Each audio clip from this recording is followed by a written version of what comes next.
Reminder for those in the room to please clear the back as much as possible and the side so that our microphone holders are able to move throughout.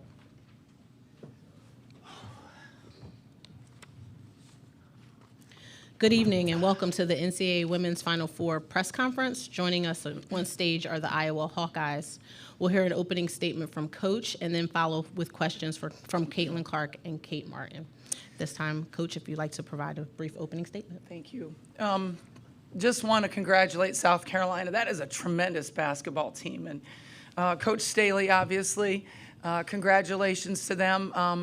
I'm proud of my team, though. I mean, finishing national runner-up 2 years in a row is an amazing feat. And nobody thought we were going to be here, at the beginning of the year, and so that makes it pretty special. But always saying goodbye to your seniors is really, really tough. And every time you see a season and it's another chapter closed, and that's tough.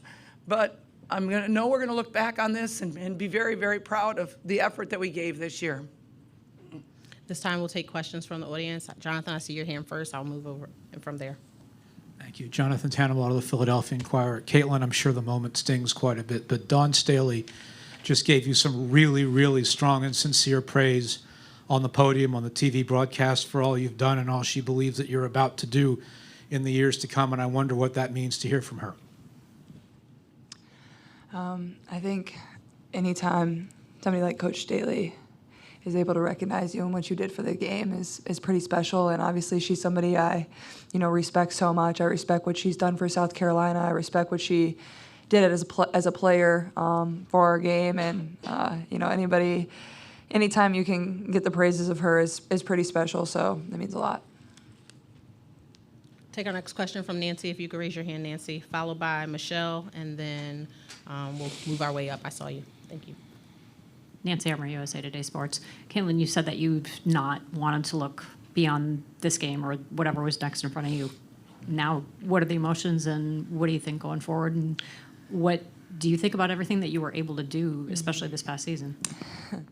Yeah, it's certainly been a special year. And to be honest, after last year, I was kind of like, well, how do we top doing what we did last year? And somehow, some way, every single person in our locker room believed. And to be honest, this year was probably more special than last year. The teams we had to go through to get to this point, we won the Big Ten tournament. We lost 2 players that were 3-year starters for our program. And to be back in this position and come out here and battle, I mean, South Carolina is just so good. There's only so much you can do. I mean, Cardoso has 17 rebounds. They have 51 as a team. We have 29. Hard to win a basketball game like that. You basically got to shoot perfect at that point. And, I'm just proud of our group. We never backed down, and, we gave it everything we got. I think for me is just the emotions will probably hit me over the next couple days, and I don't have much time to, sit around and sulk and be upset, and I don't think that's what I'm about either, yeah, I'm sad we lost this game, but I'm also so proud of myself. I'm so proud of my teammates. I'm so proud of this program. There's a lot to be proud of, but, there's going to be tears. It is sad that this is all over, and this is the last time I'm going to put on an Iowa jersey, so I think just reflecting back and, soaking in everything that I was able to do, because basically anybody other than me and Coach Bluter never thought this was possible. Michelle, if you could raise your hand, they can get the microphone to you. Michelle Smith, the next. For Caitlin, have you allowed yourself to be excited about what's next, or have you been too focused on finishing your career here? I've been 110% focused on finishing my career here. That's been my full focus. That's been my driving force, and I think that's what's allowed me to play such great basketball through the month of March and April and, the end of our season, but really all year long. It was never, the decision of whether I was going pro or whether I was staying at Iowa never was something that, I stressed on too much. I knew it was something that would become clear to me over time, but I think for me is I know what's next is soon, but at the same time, I'm not blind to the fact that I need to enjoy this. I need to soak this in and enjoy these last few moments with my teammates, because these are some of my best friends. They'll be my best friends for the rest of my life, and that's what matters to me the most. We're going to stay to our right. If you can raise your hand so student athletes can see you. Sorry. All right, Michael Robertson, hoopfeed.com. So, Caitlin, you've done a lot for the Big Ten. You know, the Big Ten gets maligned a lot, but you guys did a lot for the Big Ten. I'm sure you're disappointed, but will you have a chance to look at the impact you've made, where the ratings are through the roof, and most of it's because of you, and then, of course, the Iowa team, once again, being in this position 2 years in a row. So what will you look back at this time frame, despite the not winning the championship? Yeah, I think the biggest thing is, it's really hard to win these things. I think I probably know that better than most people by now. And to be so close twice, it definitely hurts. But at the same time, we were right there. We battled. We took down some really great teams to get back to this point, and it's something that's really hard to do. And, I think when I think about women's basketball going forward, obviously it's just going to continue to grow, whether it's at the WNBA level, whether it's at the college level. Like, everybody sees it, everybody knows, everybody sees the viewership numbers. When you're given an opportunity, women's sports just kind of thrives, and I think that's been the coolest part for me on this journey is just, we start our season playing in front of 55,000 people in Kinnick Stadium, and now we're ending it probably playing in front of 15 million people or more on TV. It just continues to get better and better and better, and that's never going to stop. When you continue to give them the platform, things like this are just going to continue to happen. Want to stay to our right? Hi, Caitlin. Caroline Fitzgerald from Goals right here. Hi. What you and your team have accomplished in Iowa has made the whole world look at women's sports and women's basketball. How do you think all of women's sports can capitalize on this momentum right now?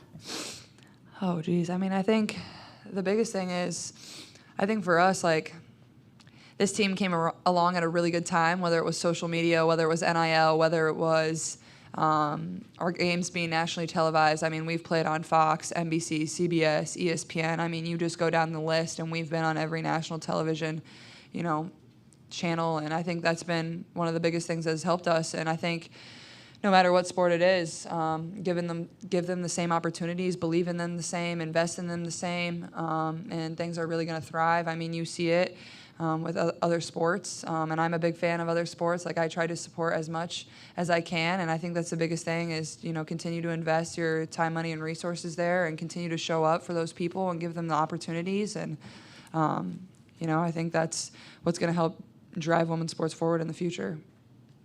We're going to go Scott to the back row and then back to Jim. So, Scott, if you could raise your hand, we can get the microphone to you. Nope, Scott's in front of you. Sorry. Thank you. Hi, Scott Docterman with The Athletic. This is for all three of you. What do you think the legacy of this team and this era is for Iowa basketball? And what's probably the moment that stands out? Is it something on the floor? Is it something just among all of you? Or, I guess, what can you share? We're going to start with Kate, then do Caitlin, and we're going to hold on questions for Coach. Yeah, I don't know if you can really describe and put it into words, this legacy, but honestly, I just hope we've brought a lot of people joy, and we've brought a lot of people together.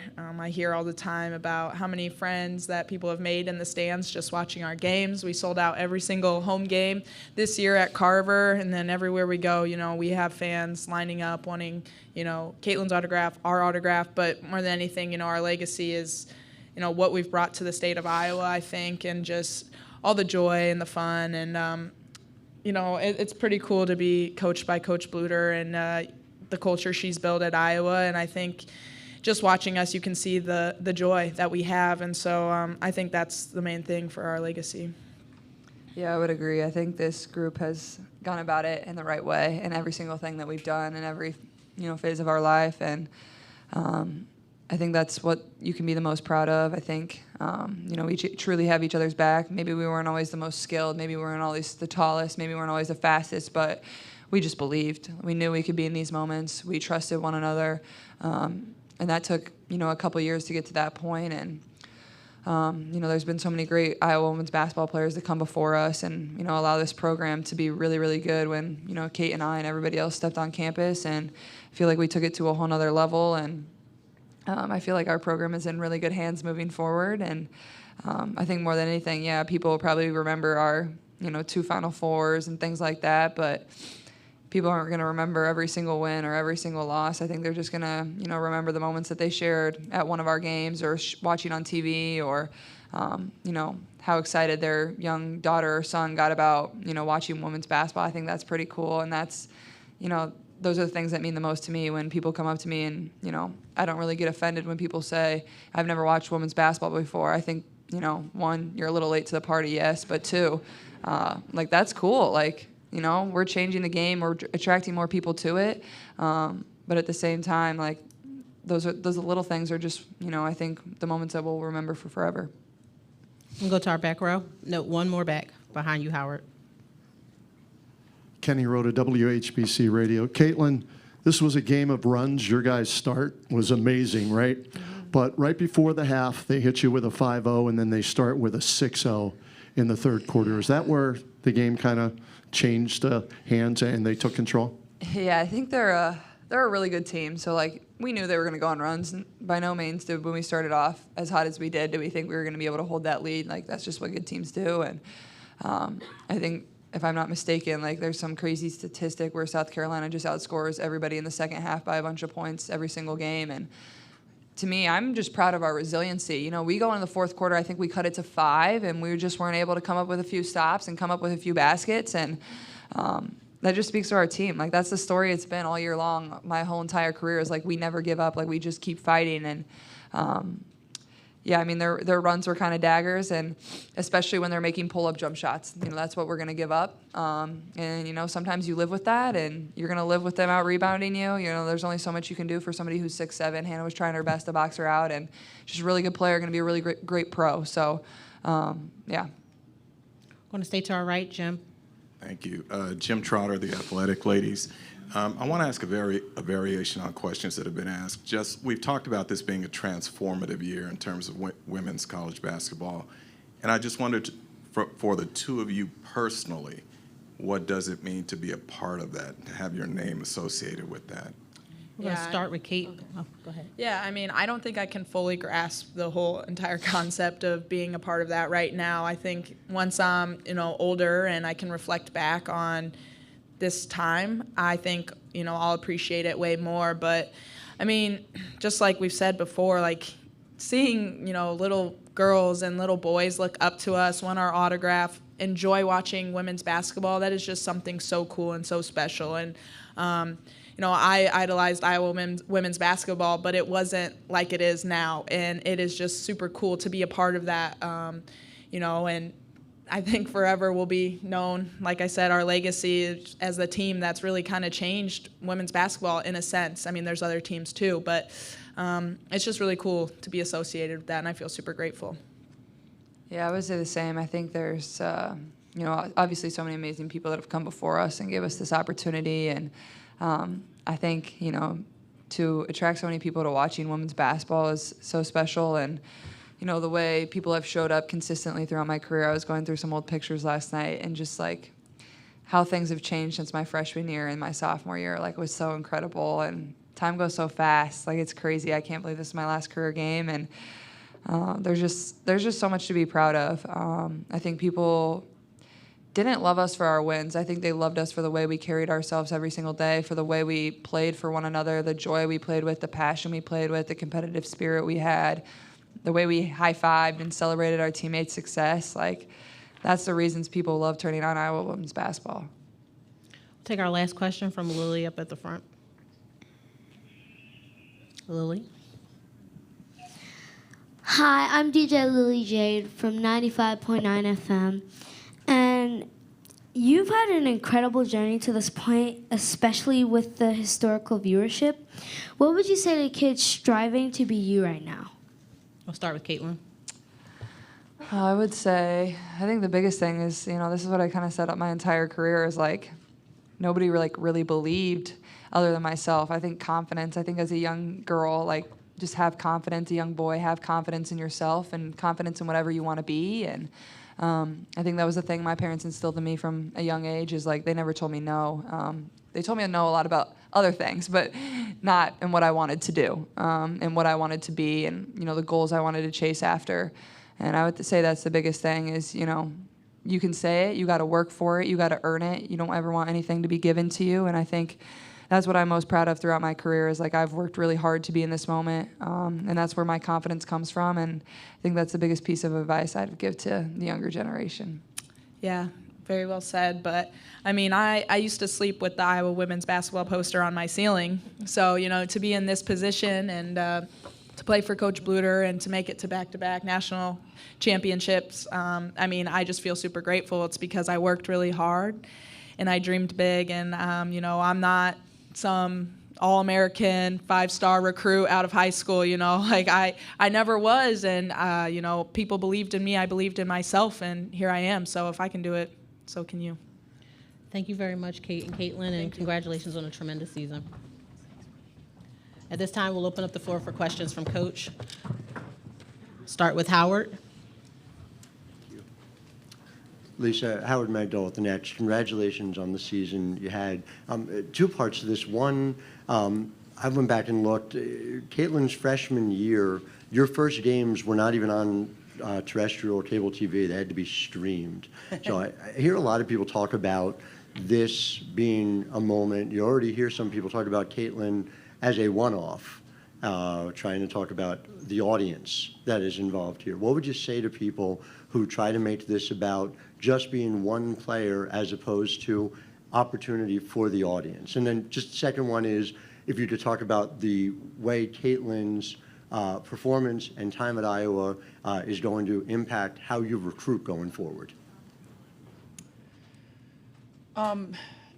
Yeah, it's interesting that those games were streamed. I think we were playing at like 3 in the afternoon during COVID and things like that. So really not even giving anybody an opportunity to watch our games. But I mean, Caitlin has certainly been a tremendous star for our game, but there are so many stars in our game. I mean, we have many, many. And so we're just going to latch onto that next one next year. And there's lots of them. There's just not one. Even this year, there was so many. And that's what makes her getting the Player of the Year award so special, because it wasn't a runaway. It was really, really hard decision because there are so many good players out there. You know, I'm hoping that with our success, I think success breeds success. And so definitely I feel like recruiting going forward, we've opened up our geographic footprint. And I think that's going to bode well for Iowa in the future. I'm going to go to Nancy, then we'll go Talia, and then Cam. Hey, Lisa, Nancy Armour, USA Today Sports.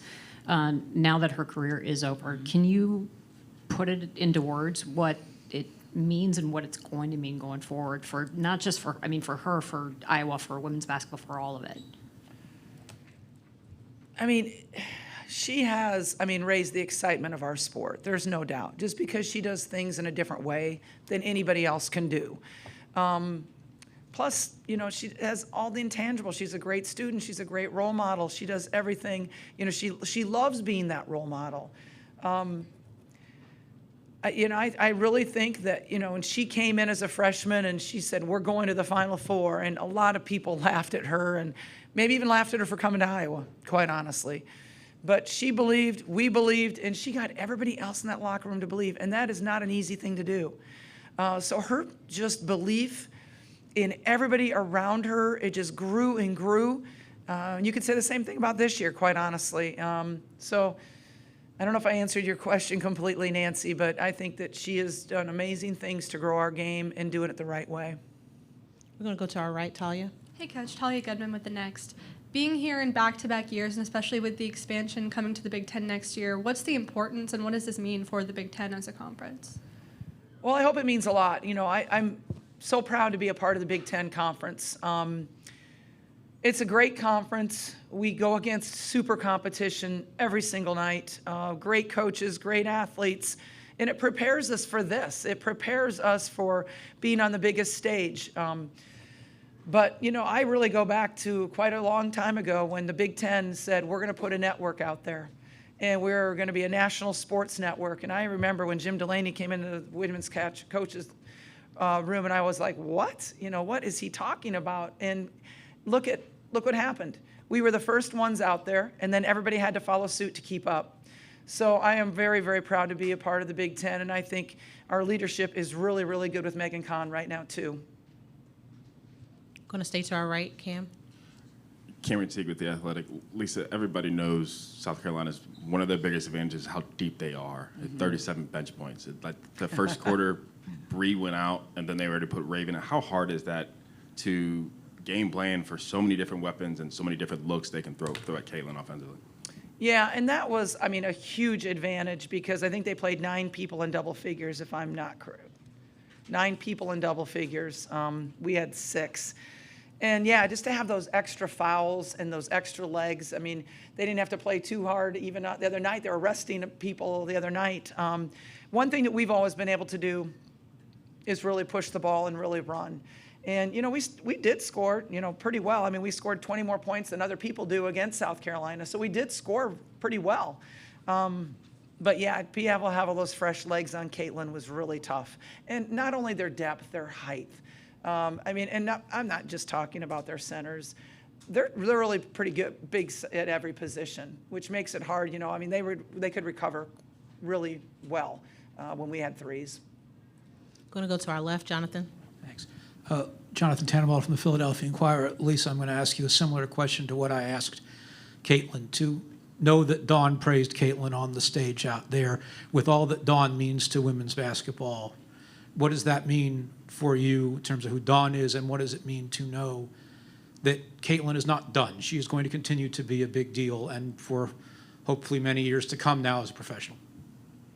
Yeah, I mean, obviously, you know, Dawn Staley is the leader of women's basketball right now. She's our Olympic coach. She is, I mean, the person that we are all looking up to. And she's somebody that when she says something like that to a player, you know, it should make them feel really good. So I'm thrilled that she acknowledged Caitlin and her greatness. I really am. I think that Caitlin's going to continue to have this kind of impact in the WNBA with, I mean, Indiana's doing well with their ticket sales. I know Las Vegas just had to move to a different, bigger arena when Indiana comes to town. So those are all really good signs that, you know, women's basketball is in a good spot. Going to go right here to our front row on the right. Hey, Coach Bluter, is what a journey with this team. And I remember when you guys signed Caitlin Clark and no one really knew who she was at that point. Just thinking about what you guys have all taught her and apparently like how to be a more compassionate person and how to be a leader. But it's true that growth goes both ways. You never maybe even had a group like this before. What has this group taught you or made, or in what ways have they made you think differently? Well, people did know about her. She was the 4th best player coming out of the country. So, I mean, people did know about her, obviously.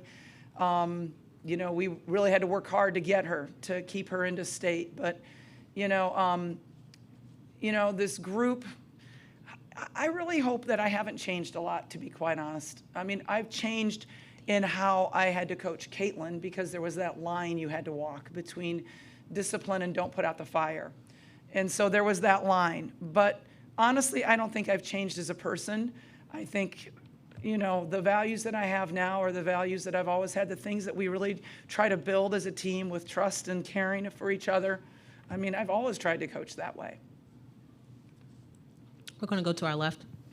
Robert Febres, Cleveland.com. Congrats on a great season, Coach. I want to ask you about Hannah Stalkey. You know, very likely without her performance in the semifinals, you guys aren't here today. Can you just tell me how she's grown just this season and even in these last couple weeks against the really tough assignments throughout the contest? Yeah, I mean, Hannah Stalkey, first of all, was a power forward up until about beginning of November. So she really has adapted to her position. She didn't really want to be a center, but we convinced her that she needed that. If it was best for the team, she would do it. She obviously has improved her game so much this year and used, you know, and everybody focuses on she's not tall enough, she's not tall. You have other assets, right? You've got speed, you've got agility, use those assets. And she has done it. And even though she wasn't playing the position she really desired and wanted to play, didn't matter. She came and gave it everything she had all day. And we've all, you know, talked about her growth as a young woman as far as, you know, mentally and confidence-wise. And, you know, that gives me a lot of joy when I see my women just growing in that area of their lives, because I know that's going to last forever. Going to shift to our right, Coach. All right, Mike Robertson, hoopfeed.com. So, Coach, maybe a consolation scenario, but you lost to Coach Mulkey last year, 4 titles for her, and then you lose to Staley this year, 3 titles for her. So what does that put you for the standard that you may have reached, knowing that you did really well against these 2 coaches, but just came up a little short? Kind of makes me a double loser right now. I mean, quite honestly, you know, it's tough, you know, but I know how hard it is to get here too. I say that tongue in cheek because I know it is really, really difficult to get to a Final Four.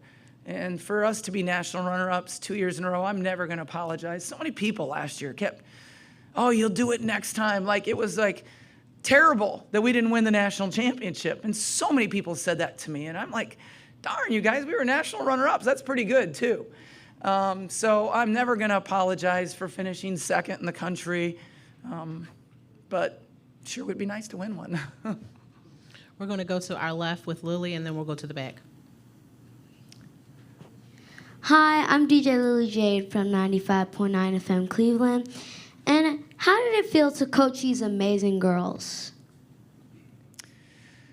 It's so empowering being around these women. I mean, to be around women that are driven every single day, that come to work positive and believing in themselves and each other, it is so empowering. I wish everybody's workplace could be like mine is, and the world would be a whole lot better place. But I think you're well on your way, Lily. I really do. I think you're going to be in that driver's seat real soon. You're amazing. We're going to take our final question from the back. All right, Kevin Walker with Voice of Muscatine. Coach, going off what this gentleman before had asked you, recruiting, fan base, national awareness, 2 years in a row, national runner-up. It hurts now, but 6 months from now, what will you be able to take away from it, or how will you feel when you know that you went head-to-head and hung in it the entire game with probably one of the best, if not the best team in the history of the sport? It's kind of hard to process right now. You know, I pray that our team will still get the fan support even when Caitlin leaves. I mean, we have 5 seniors leaving, and so, yeah, we're going to be young. We're going to have some growing pains next year, but I hope that people respect the way that we play, the way that we do things, and they're going to want to support this young group of Hawkeyes next year just as much as they have, you know, after the success we've had the last couple of years. So I just hope it maintains. Coach, we'd like to thank you for your time, and congratulations again on such a tremendous season. Thank you. I appreciate that.